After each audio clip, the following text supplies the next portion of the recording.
Good. Well, as the founding director of the Insiders Outsiders project, having said that, let me just let these two people in. Okay.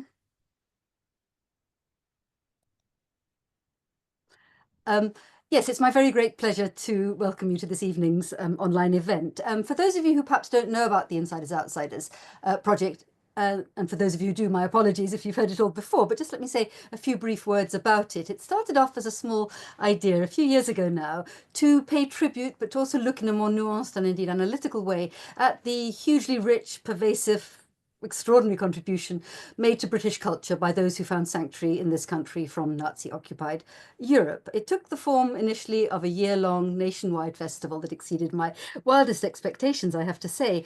And then come COVID, we went online like so many other people did, and it gave the project an unexpectedly doable, viable afterlife in the form mainly of online events such as this. So it's very much an ongoing project. And for those of you who haven't actually sort of dipped into the website, insidersoutsiders.festival.org, please do. This event's going to be recorded, and the recording will be added to our YouTube channel, which, though I say it myself, has proved is still an increasingly rich repository of fascinating events such as this one. Good. I should also say that this event is organised in collaboration with the Wiener Holocaust Library. Some of you may already be aware that there's an exhibition of the work of Fred Cormis in their newly refurbished gallery space, which I do recommend you to catch if you haven't yet done so. It runs until the 6th of February. Cormis was a Frankfurt-born émigré sculptor, and the Wiener Library came to me some while ago saying, look, we're doing this exhibition, how about collaborating on a series, using the Cormis show in a sense as a peg on sculpture-related topics, and obviously this is where Fleischmann comes in. So without further ado, I'd just like to introduce the main speaker first, and then also Joanna Barnes, who you can see highlighted on your screen. It's going to be, I imagine, Dominique, a fairly personal presentation, but also an overview of your father's career. So Dominique, I've given it away, he is the son of Arthur Fleischmann, and since his father's death in 1990, he's worked hard in supporting his mother Joy in the staging of numerous exhibitions and events to pay tribute to his sculptor father. So, for example, he's the trustee of the Arthur Fleischmann Foundation, and from 1990 onwards to 2002, in fact, he collaborated with various public bodies in Bratislava, his father's hometown, towards the establishing of the Arthur Fleischmann Museum. And he's arranged for the publication of a book entitled Bali in the 1930s. We'll hear more about that aspect of your father's life, Photographs and Sculptures by Arthur Fleischmann, which came out in 2007. He's developed the Arthur Fleischmann Digital Archive, which aims to provide, certainly does, a definitive catalogue of all known Arthur Fleischmann sculptors, drawings, paintings and photographs from around the world. And in the last 4 years, he's been busy digitizing the thousands, literally thousands of letters and photographs in his father's archive, which were recently acquired by the Tate Britain, presumably. So perhaps we'll hear more about that later on. And the plan for tonight is that Dominique will talk solo for however long it takes, 40 minutes or so, and then Joanna Barnes will kind of enter the arena, as it were, as a sculpture expert to kind of enter into conversation with him. And we will, of course, invite questions from the audience. Perhaps you could type them into the chat in the first instance, and then we'll take it from there. So let me just say a very few words about Joanna. I'm delighted that she can join us as well. Closely involved with Arthur Fleischmann's legacy. She curated the exhibition, the centennial celebration, at the Metzger, I'm sure that's mispronounced, museum in Bratislava way back in 1996, and helped establish the Arthur Fleischmann Museum, already mentioned there, in 2002. She's a former trustee of the Public Monuments and Sculpture Association, editor of its online magazine, Third Dimension, and co-founder of the Sculpture Journal, so you can see that her credentials are impeccable. She's also the co-founder of the Public Statues and Sculpture Association, the PSSA, and currently co-chair of its executive committee. So I think over to you, Dominique, without further ado, and let me just let the latecomers in. Thank you very much. I'll just share my screen. And so can I just confirm that everybody can see my That's all screen? good. Good, excellent. All good. So the title of my talk is Arthur Fleischmann, A New Life in the United Kingdom. Thank you very much, Monica, for inviting Joanna and I to speak this evening as part of the Insiders Outsiders project. and thank you for doing such a wonderful introduction to us both. Knowing that the talk was going to be in cooperation with the Fred Cormis exhibition at the Vienna Holocaust Library, it was my hope that I could find some kind of personal connection between my father and Cormis, but I have to apologise that until now, none seems to have emerged. We'll keep you posted. So, my father was born into a Jewish family in Bratislava. His family was assimilated into the Austro-Hungarian life, and along with several other Jewish boys, he attended school at the Lutheran school in Bratislava. As a young man, he had wanted to become a painter, but his parents insisted he take up a proper profession in their eyes. And so in 1914, he went to the University of Budapest to study medicine. His studies were interrupted, however, by the First World War, and he was conscripted in 1915. And here he is with his three brothers, Hugo, Zoltan, and Erno. Hugo, we know, perished in Auschwitz on the 7th of July, 1942. Unfortunately, I cannot identify which one is Hugo, which one is Zoltan, and which one is Erno, but my father is bottom centre. In 1916, my father found himself serving as a medical officer in the Hungarian cavalry in Przemysl on the Polish front. His girlfriend would come with horse and cart to visit him on Sunday afternoons with a basket of fresh apples, and they would go for picnics while he was serving on the front. On one occasion, my father's girlfriend took him to visit a Polish sculptor by the name of Józef Wilk in his studio. And it was at that moment my father kind of decided that sculpture was what he wanted to do.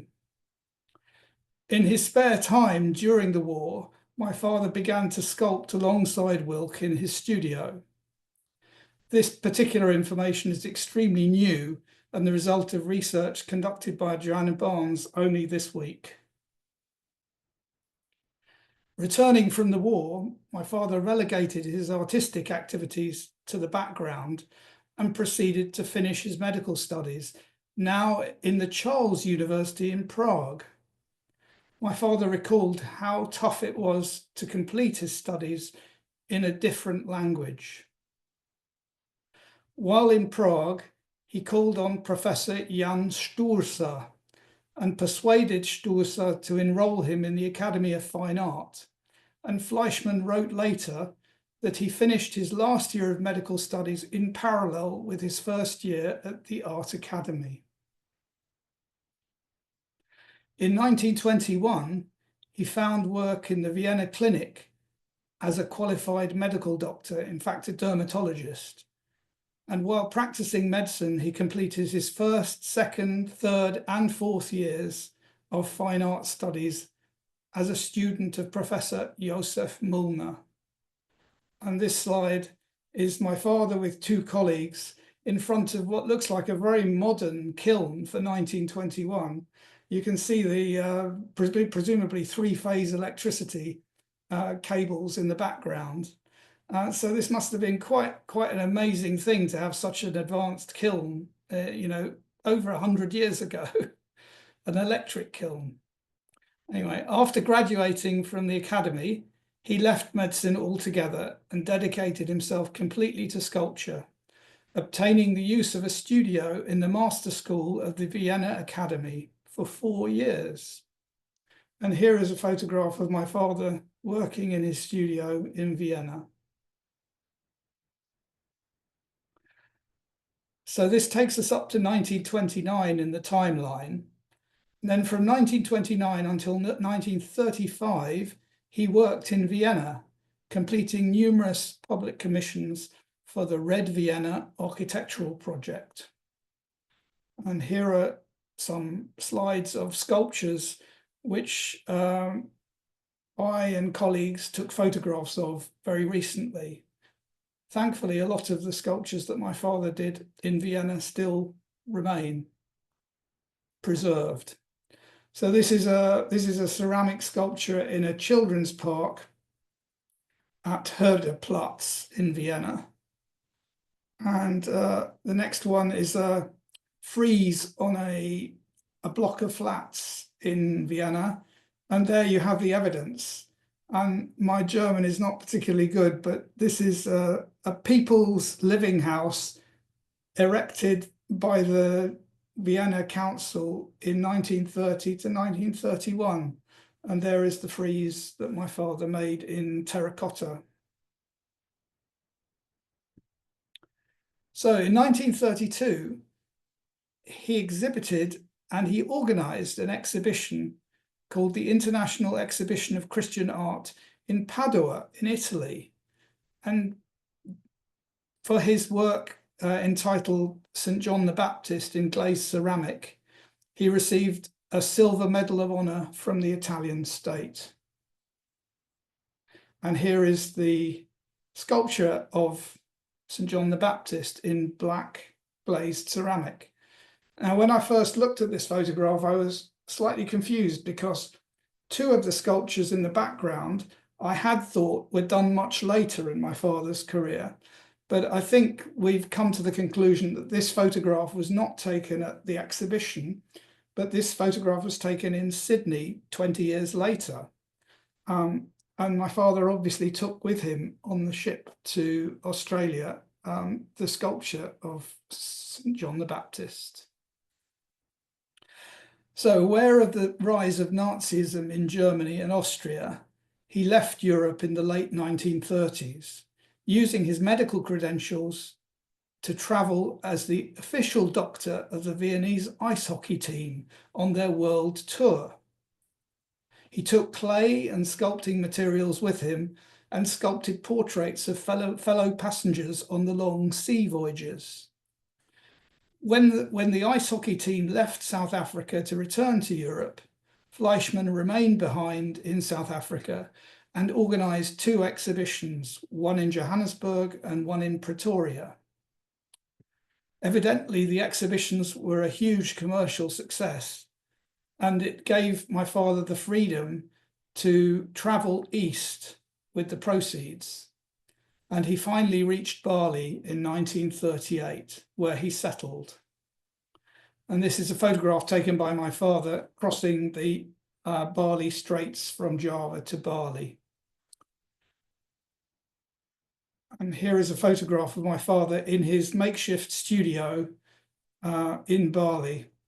And you can see that the Dutch influence on the Balinese culture in that period of time, because upside down is the crate Sunlicht Zeep, which is a brand of Dutch soap, and they presumably imported that from the Dutch, from the Netherlands.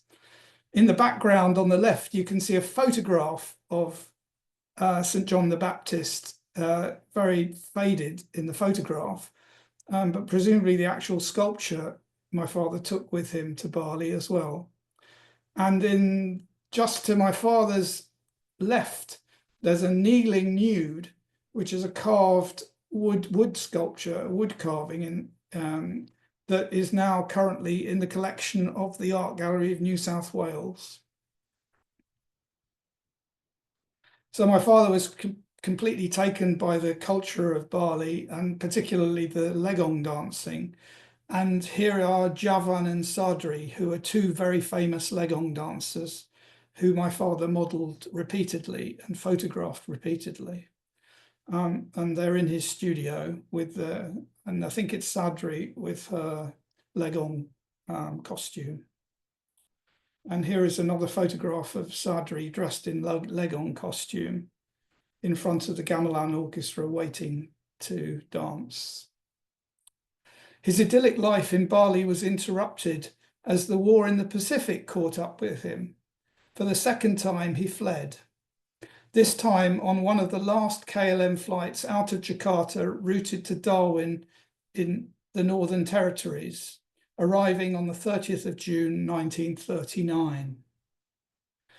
After a short period in an internment camp, he made his way to Sydney, where he was a founding member of the Meriula Group, an artists' colony in a huge rambling mansion in one of the suburbs of Sydney called Woollahra. And here is a photograph of the founding members of the Meriula Group. There were painters, dancers, musicians, designers, and other creative people among their members. But it seems clear from this photograph that even in the 1940s, they had a keen sense of the importance of that publicity shot. You can imagine them posting this on social media today. Among their members was the painter Justin O'Brien, who later moved to Italy and who I had the opportunity and the pleasure to paint a portrait of in Rome in 1990 after my father's death. My father gained major commissions in Sydney, including the bronze doors of the Mitchell wing of the State Library of New South Wales that depicts 16 of the early explorers of Australia. When I was in Australia in 2000, teachers would bring school children to look at the doors, and they would explain that this is what so-and-so looks like, and that's what so-and-so looked like. And my father, of course, had to imagine the portraits of the 16 explorers, because very little, there was no photography of them, and there were very little visual depictions of them. So you know, my father has been sort of absorbed into the into the national identity of Australia. My father also was commissioned to do a memorial to the wishing tree in the botanical gardens, and here is the unveiling ceremony of the memorial. My father became a naturalised Australian during his time in Australia, in fact, on the 25th of June 1946, and he never revoked Australian citizenship. And here I am on my father's passport, which he renewed in London in 1969. In 1948, my father travelled for a short trip to Europe with the intention of reconnecting with his family in Bratislava before returning to Australia. You see, my father had lost touch with his family during the war, but due to the political upheaval, he remained in London, where he met his future wife, my mother, Joy. And here they are in one of my father's first studios in Mayfair in Green Street in London. My father the trip with the intention of going to Bratislava was abandoned, and he never returned to Bratislava ever in his lifetime. On the ship coming from Sydney to Southampton, my father met a gentleman by the name of Walter Warboys, who was the head of the plastics division at Imperial Chemical Industries, ICI. There began a formative collaboration in which Fleischmann made Perspex, the new ICI material, his signature material. And here is the very first carving out of a block of Perspex that my father made in 1949. And guess what? The subject matter was Balinese. I can't stress more that Bali was a period of my father's life that he looked back on with great fondness.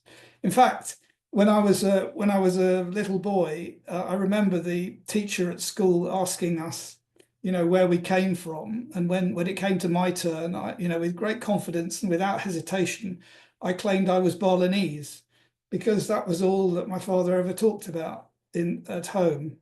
So yeah, he really looked back on that period of time with great fondness. So on arrival in London, he very quickly met Sir Charles and Lady Muriel Wheeler, who quickly arranged to sponsor his election to a Fellow of the Royal Society of British Sculptors in 1949. And here is Sir Charles and Muriel, apparently going to one of the summer exhibitions at the Royal Academy in 1962. The Wheelers became lifelong champions of Fleischmann's work, and they integrated Fleischmann into the artistic social scene in London. As a 7-year-old, I remember meeting Sir Francis Chichester at a party in Wheeler's studio in Kensington. This encounter with Sir Francis Chichester perhaps sowing the seeds of my lifelong interest in sailing and my pursuit of marine engineering undergraduate studies at the University of Newcastle upon Tyne many years later. So now we come on to some serious topics, let's say, after the biographical introduction. And I'd like to talk about my father's involvement with the various world exhibitions. And we start with the Festival of Britain in 1951. My father was commissioned to do an over life-size bronze fountain piece entitled Miranda for the Festival Gardens at Battersea. He enrolled the model Joyce Odiasse, and here is my father in Green Street posing for a publicity shot with Joyce Odiasse and the plaster cast of the sculpture. In the background, you can see, if you've got a keen eye, you can see various Balinese terracottas in the background on the shelf. And my father managed to bring out of Bali and to Australia and then on to London many, many sculptures. So here is the Miranda at Galizia Foundry in London being cast. And here in the foreground is the turtle on which the figure of Miranda lies reclined. And finally, here is a photograph of the sculpture in situ in Battersea Park in its purpose-built pool, and with my father talking with an unidentified gentleman. After the festival, Miranda was relocated to the Lockheed headquarters in Leamington Spa. The Lockheed Brake and Clutch Company were persuaded to sponsor Miranda for the Festival of Britain. And it remained as a working fountain in the Lockheed headquarters until they sold the site in 2001. On the night of the sale, the sculpture was stolen from its purpose-built pool. And despite being on the Interpol Art Theft Register, it has never been recovered. Of note is an interview Fleischmann gave to the newspapers during the festival, and when the reporter asked him why the mermaid had 2 legs instead of a tail, Fleischmann replied that since he'd never seen a mermaid, he was hardly qualified to comment. So now we move on to the Brussels World Exhibition in 1958. And I guess this is one of the major projects that my father had during his lifetime, because he produced a total of 4 sculptures for that exhibition. 2 at the British Pavilion and 2 at the Vatican Pavilion. He and his young wife Joy spent the best part of a year at work in Brussels. And my mother received a very special Benemerente honour from Pope John XXIII for her unsung and unpaid work assisting my father during that year. In the oral history recordings that my mother made, she remarked that she was the only woman on the vast exhibition building site in Brussels. At the British Pavilion, he created a Perspex carving depicting Lot's wife. And I think the clear monolith of Perspex is a very appropriate material to use. It looks very like an enormous crystal of salt. The next sculpture my father did was a representation of the royal coat of arms of the United Kingdom, carved with mallet and chisel from a huge block of Perspex. And here is my mother at the British Pavilion, next to the sculpture of the coat of arms. And here is a view of the outside of the British Pavilion in Brussels. The works at the Vatican Pavilion were a triptych depicting the 15 mysteries of the Holy Rosary carved into 3 sheets of polished Perspex. And here we have the 5 joyful mysteries, the 5 sorrowful mysteries, and I'm trying to think of the adjective for the 5 remaining mysteries, but I can't, I'm sorry.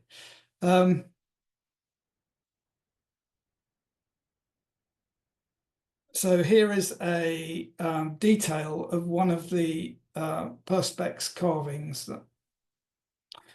The sculpture was illuminated from the edge with artificial lighting, and rather specially, the sculpture was brought back to the UK after the exhibition.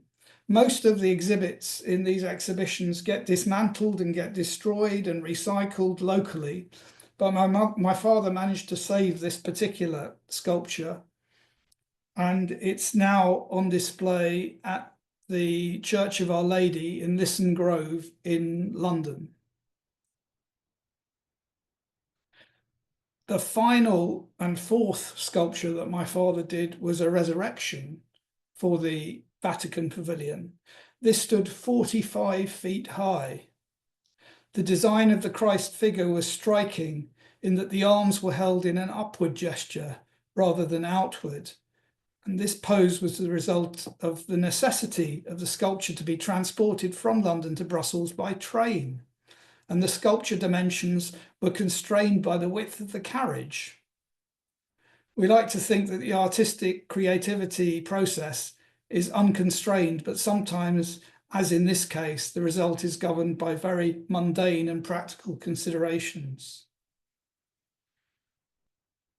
So the aluminium figure of Christ was fabricated from sheets of aluminium. And here are some photographs from my father's workshop in London before it was transported to Brussels. And here is my mother with the torso of the Christ figure.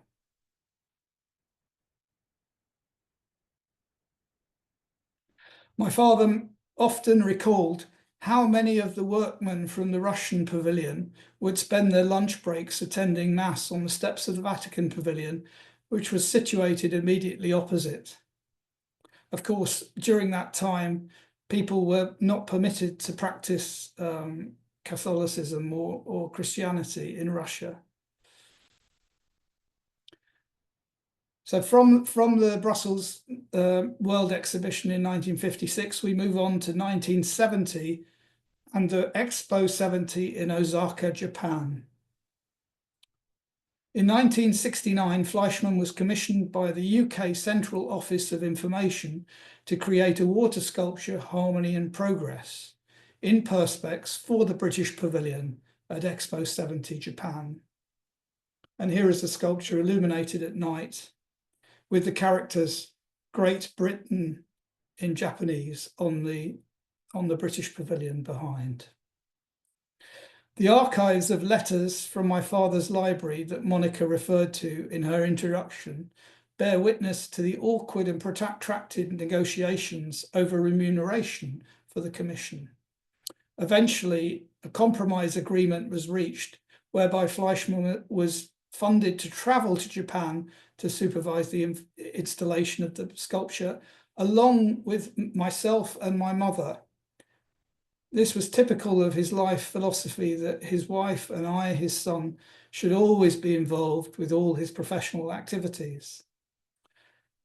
Since the Ministry of Information would only fund the travel to Japan, my parents arranged for us to be accommodated in an orphanage, the Orphanage of the Little Sisters of the Poor in Osaka. As an 8-year-old, I had the company of dozens of Japanese orphan friends, and I picked up pigeon Japanese very quickly while racing around Osaka on bicycles all through the night.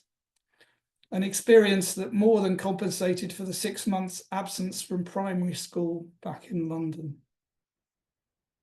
And here I am with my father looking on immediately after the fountain had been installed.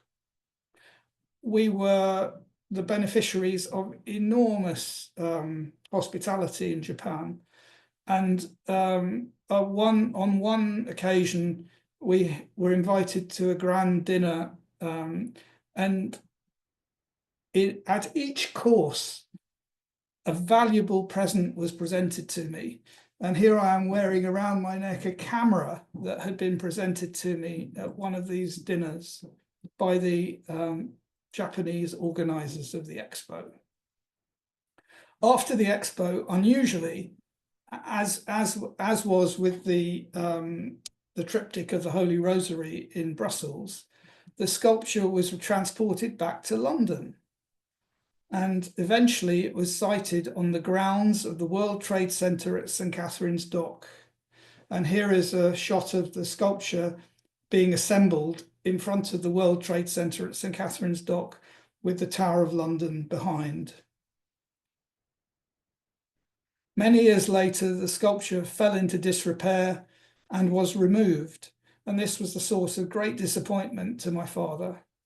A disappointment that was compensated for in part when in 1976 he received a commission to create a monument at the docks to celebrate the Queen's Silver Jubilee.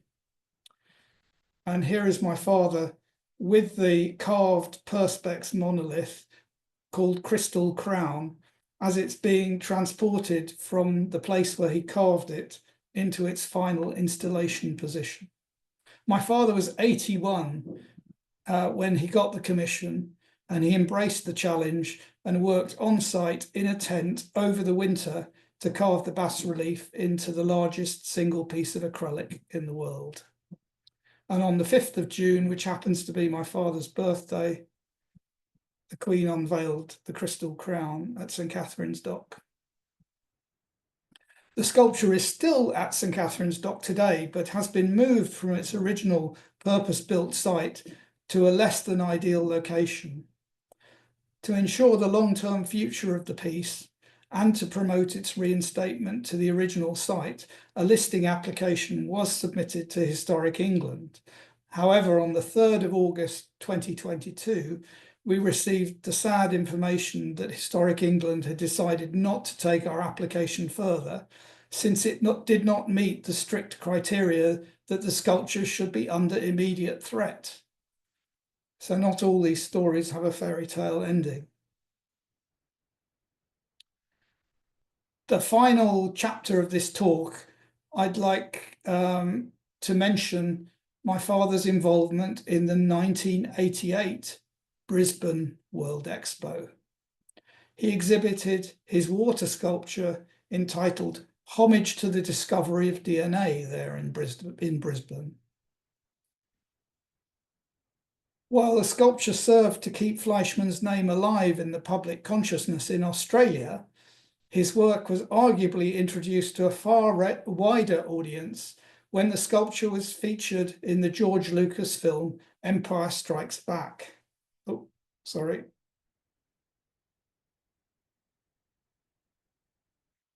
A second sculpture of the same subject was Fleischmann's last work, completed shortly before his death, a few weeks into 1990. And so that's where I'd like to finish the talk. But I'd just like to finish by saying that much of the information given in the talk was extracted from the archive of approximately 6,500 letters in Fleischmann's estate that have very recently been acquired by Tate in London to be a resource for the nation in perpetuity. Thank you very much. Wonderful. Thank you so much, Dominique. As expected, that was hugely interesting and engaging on a personal level as well. Would you like to just stop? Yes, that's right. And I just make sure that you're both spotlighted for everybody. I think you are. Very good. Lovely. So I think let me hand over to Joanna, who I think has many questions and comments up her sleeve. And in the meantime, sorry, just to stop you there, if anybody has any questions or comments, please put them in the chat in the first instance, and I'll keep an eye on it. I think it's fascinating, Dominic, to hear your personal perspective of this, and it's so valuable for us to hear sort of literally the inside story. And I guess, you know, our historians can put their interpretation, but it's particularly interesting to have your personal view. I must tell you something, because yesterday we were discussing the expo in Brussels and the aluminium Christ, and we were talking about the shape of it and the fact that it was, because it had to be transported by train. I have found today a sculpture by Joseph Mullner of a warrior, and he's a naked torso with a loincloth, and he has his arms out slightly like this, more not as narrow, but if you look at the plaster model, that has got the arms out. So I reckon, I understand, of course, that it was necessary for the transport that he had his arms up, but I was thinking that maybe the inspiration actually came from that Joseph Mullner sculpture. It was 1934, so that was interesting, I think. I look forward to seeing that photo. Yeah. Okay. So anyway, so I had to communicate that to you as we were discussing yesterday, but that was interesting.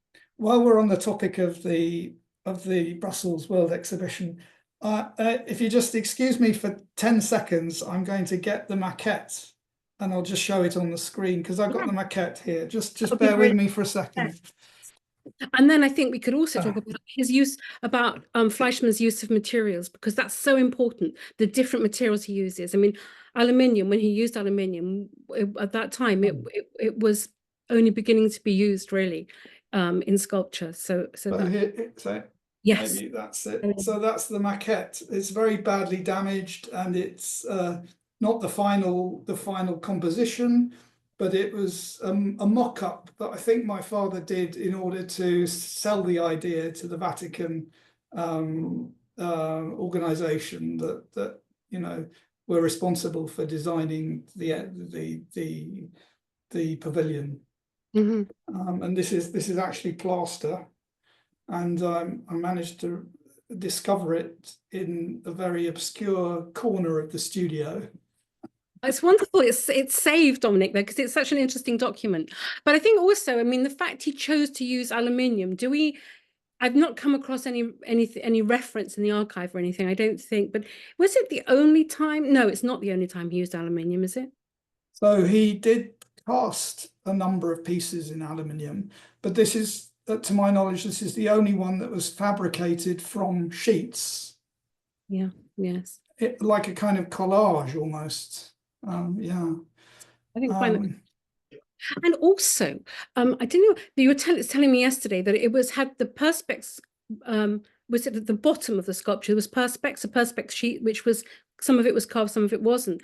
And then apparently as well, there was a blue, like a blue background. And he thought that gave the sculpture sort of some pictorial light, because light was very, very important to his sculptures. You pointed out in your talk. Yeah, so the frieze underneath the risen Christ, which I didn't illustrate in the talk, unfortunately, was a group of about 20 sheets of Perspex, which he engraved with machines to depict the scene of the resurrection, and that was edge lit. So there was artificial light beneath the sheets of Perspex and the light travelled up through the polished Perspex unhindered, but when it hit the engraving, of course, the engraving illuminated.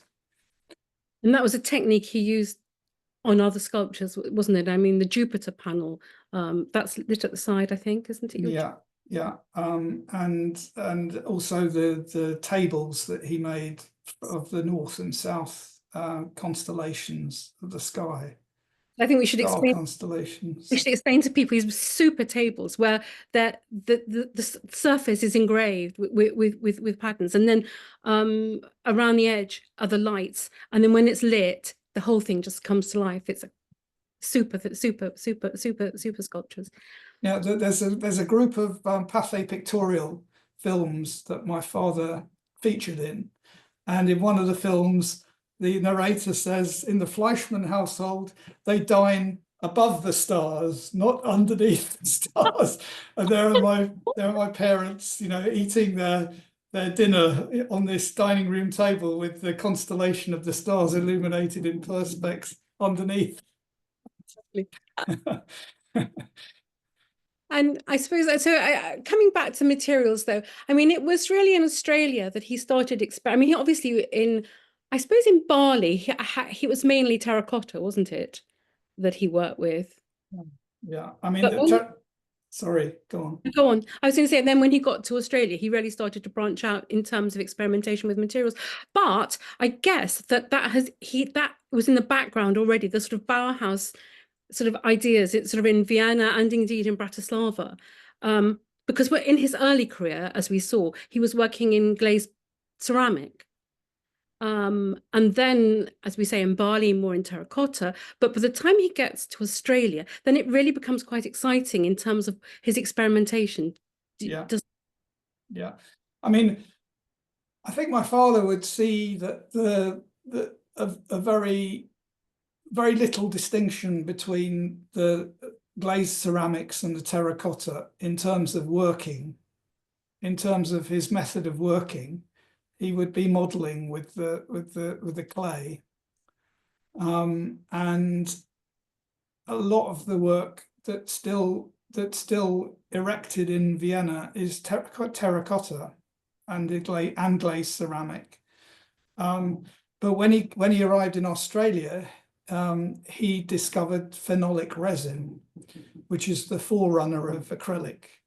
And so he began to sculpt and to cast sculptures in phenolic resin, which is semi-transparent. And so that was why it was such a natural progression meeting Walter Warboys on the ship. He could have told him, oh, I'm already working in plastics and I'm looking for the next thing, the next big thing. So Walter Warboys was only too happy to give my father a lifetime supply of Perspex, in the hope that he would promote the material, obviously, for ICI. Which he did very effectively. Sorry? Which he did very effectively, actually. Yes.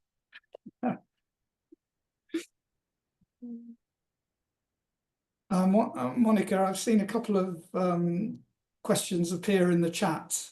I don't know whether it's a moment to address those. I think you're muted, Monica.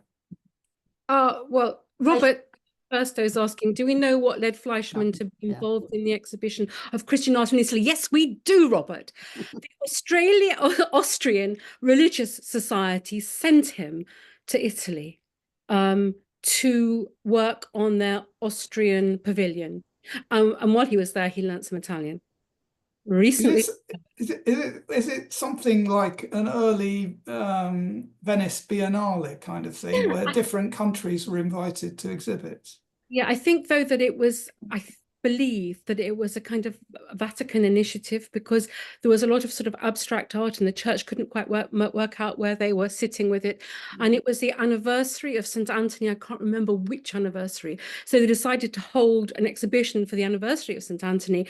And I was quite surprised by this. A painting won the gold, I can't remember who won the gold medal. That was abstract. But then, Arthur won the silver with the glazed ceramic of John the Baptist, which maybe not exactly portraiture, exact portraiture, but it's not hardly abstract, is it? But anyway, so I think I believe that's the case anyway. Yeah. Thank you for that. I mean, if you can hear me, can I ask a secondary question, Monica? Go on, yes, of course. Particularly curious, really, I suppose, how that sat in relation to his Jewish background. Yes, I was going to chip in there. If you can say anything more about that, Dominic.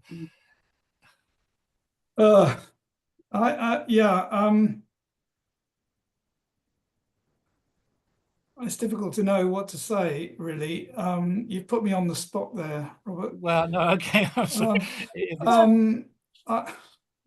maybe if you've got something to say, I'll have a think about it while you're talking, Joanna. No, it was very much a very open question. It's an open question, very interesting one. I mean, it's something that's always interested me, you know, the kind of Jewish-Christian sort of tensions and interest, you know, creative tensions, if you like. And I was going to ask that more general question. Here's a child born into a Jewish family, probably assimilated, secularized, not particularly observant, but nevertheless Jewish, with that Holocaust history behind him. After all, that comes later, of course. But you mentioned he goes to a Lutheran school, interesting in itself, but then also the Catholic. So there's a lot going on there, isn't, in relation to Christianity? And I mean, did he have, you know, strong or fervent or you know, Christian convictions? I mean, were you aware of that in his Yes, I mean, my life? father was very devout in later life. I mean, of course, everything I remember is in his later life, because he was 65 when I was born. So, but one thing that struck me in the work that Joanna uncovered last week is the photograph that I found of Josef Wilk in his studio with the sculpture of the Madonna, and you know, the life-size sculpture of the Madonna. And I wonder whether that subject matter embedded itself in my father's, you know, deepest creative parts of his mind, you know, because that moment was obviously an important experience for my father in his creative journey. So I just wonder whether he was exposed to Christian art at such an early stage that he didn't see the distinction, perhaps.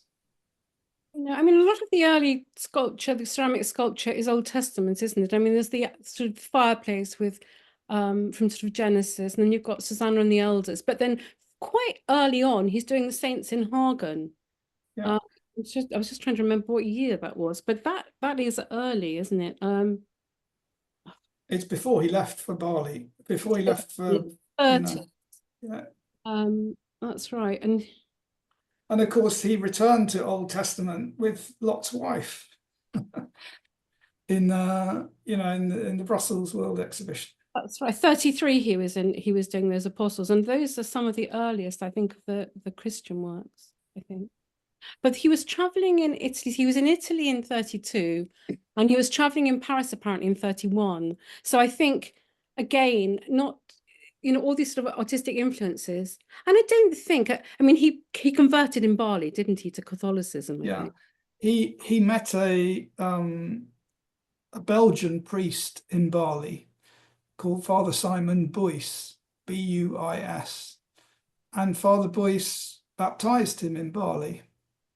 Now, I sometimes speculate whether he was part of his motivation to be baptized was to somehow disguise his Jewish heritage, because he remained worried about, you know, anti-Semitism and so on in later life even.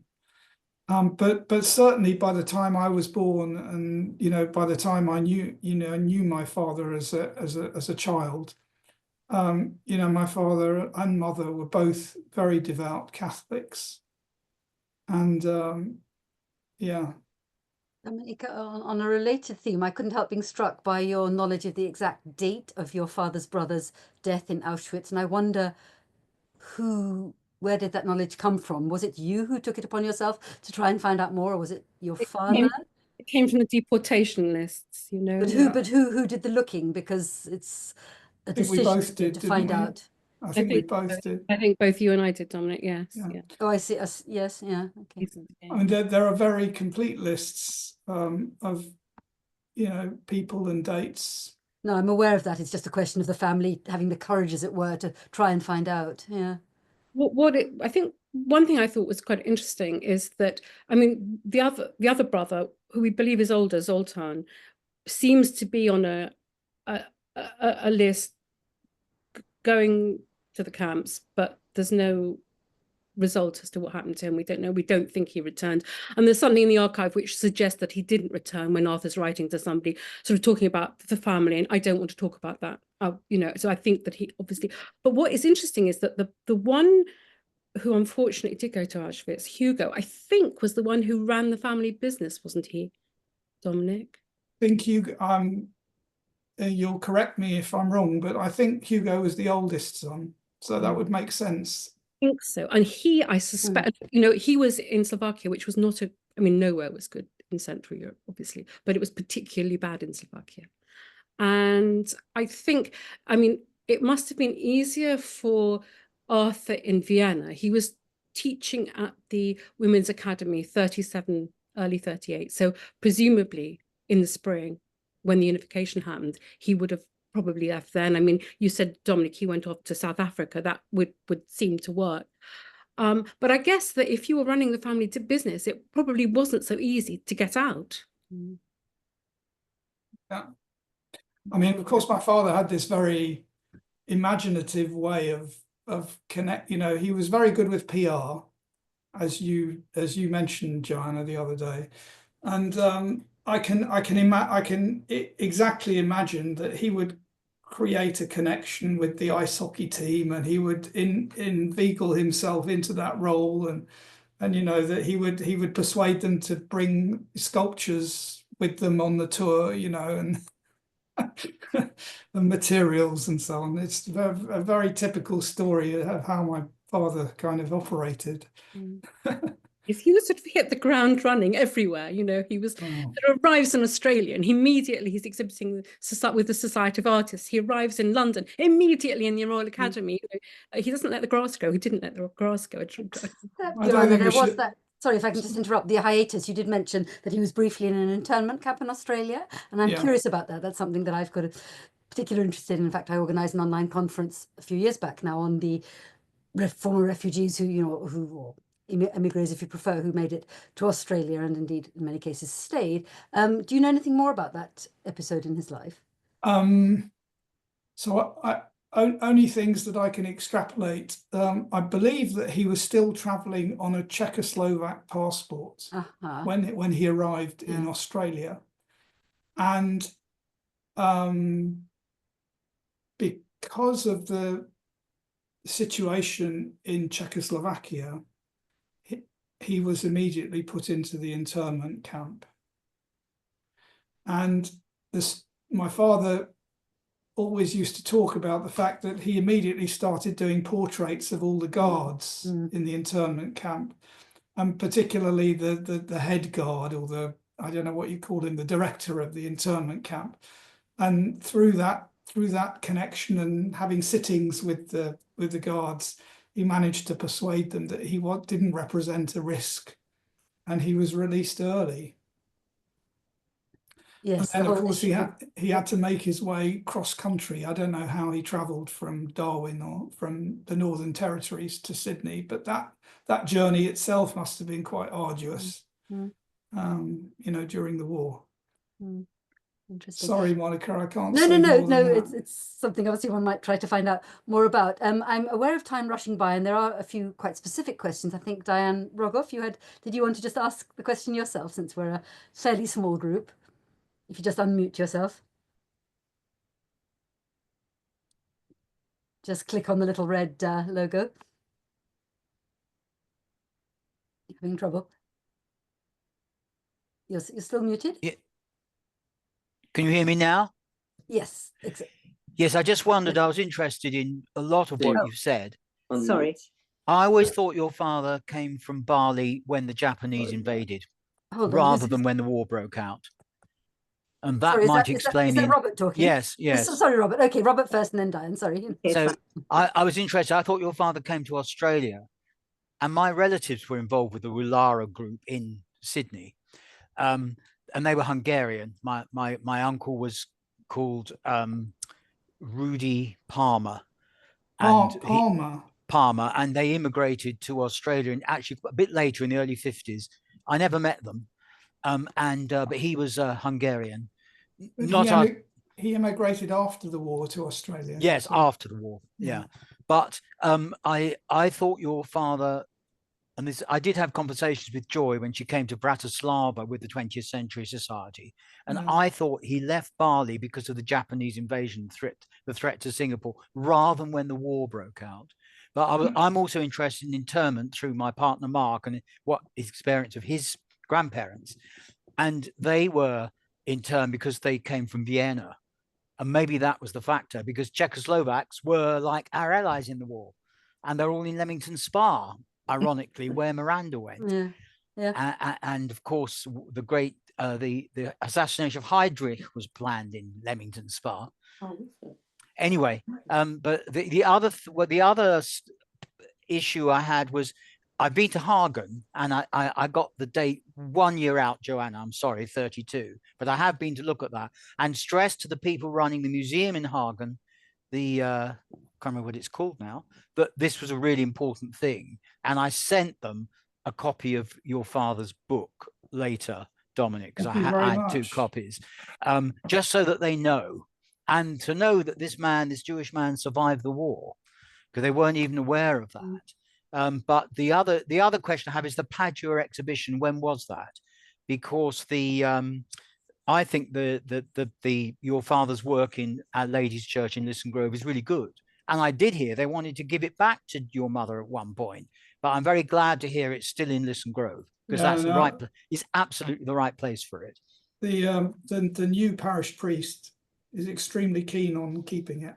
Good, because the previous guy was American priest, very much into bringing all the kind of elite Catholic young Spaniards and Italians into the church. But that was a real worry, because a lot of your father's work survives. I was very disappointed to hear that the Historic England refused to list the sculpture in St. Catherine's Dock.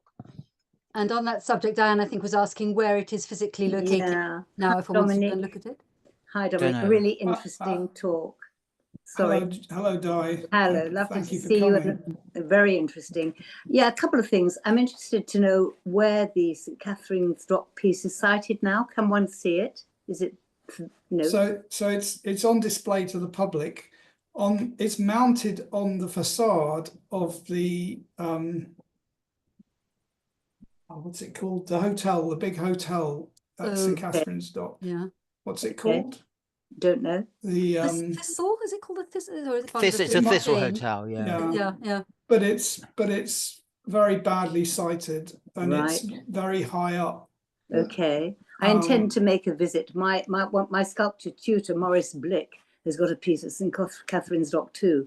So it's particularly interesting for me to make a visit, a pilgrimage. The other thing is I have wonderful photographs and memories of taking Joy in her last year of her life to the church in Lisson Grove, meeting the priest.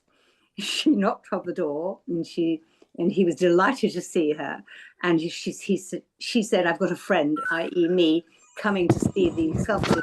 And he let us in. We had an absolutely I'm still involved. I'm actually muted and contributing to the discussion. Seeing the sculptures, and I have some lovely pictures.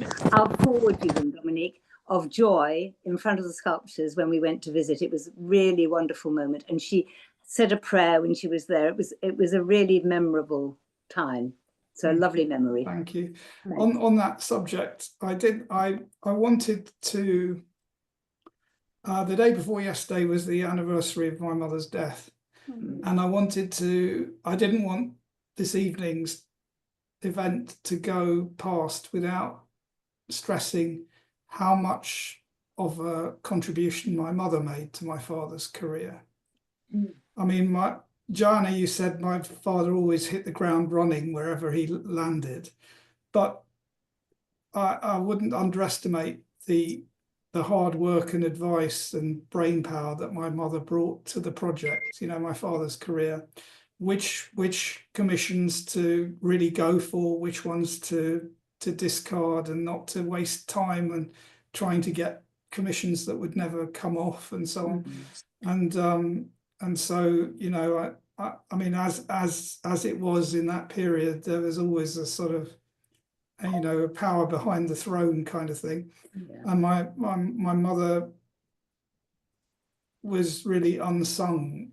I mean, for example, in the Brussels, while they were working in Brussels, of course, there was there was a lack of female company for all the entertaining that the bishops and the cardinals had to do at the Vatican Pavilion.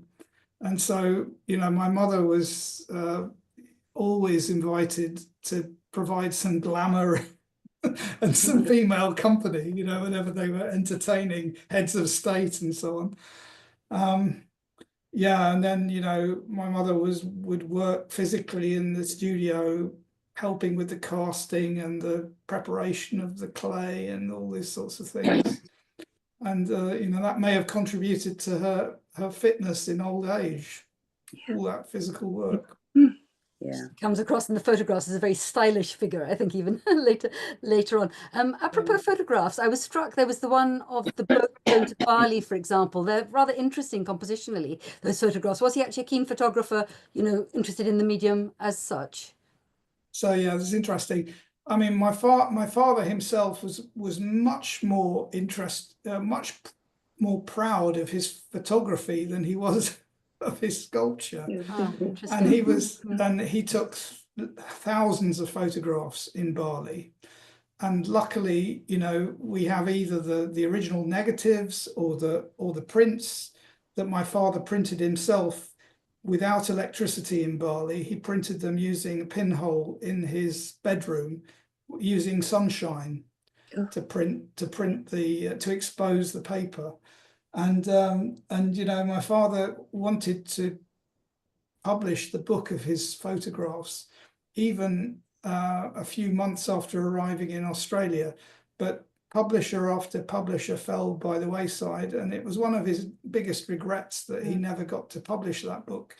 So it was a sort of fulfillment of his wishes when my mother and I managed to publish the book of his photographs in 2007.